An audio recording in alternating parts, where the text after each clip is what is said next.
In today's video, I'm going to teach you how to zip a file and send an email in Microsoft Outlook, 5 minutes. By the end, you'll know exactly how to attach a zipped file to an email so it sends quickly and clearly.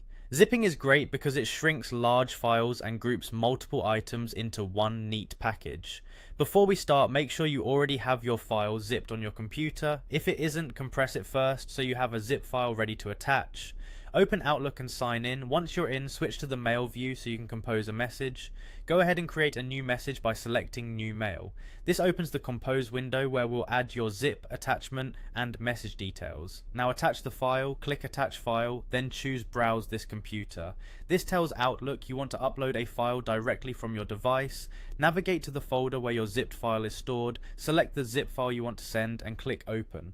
Outlook will upload the file and you'll see it appear in the body or the attachments area of your email. If Outlook asks whether to upload to cloud storage or attach a copy, choose to attach it as a copy so the recipient gets the actual zip file. Give it a moment to finish uploading, especially if the file is large.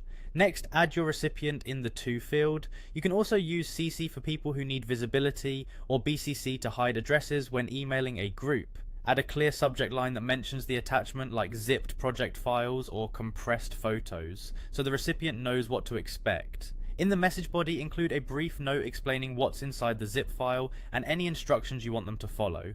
This is a good place to mention the file names or the purpose of the contents.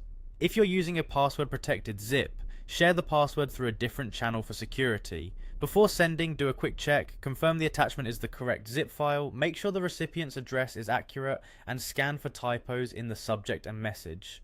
Keep in mind that most mail providers have size limits. Zipping often helps, but if it's still too big, consider sharing via a cloud link instead. When everything looks good, click send. That's it. Your zipped file is on its way.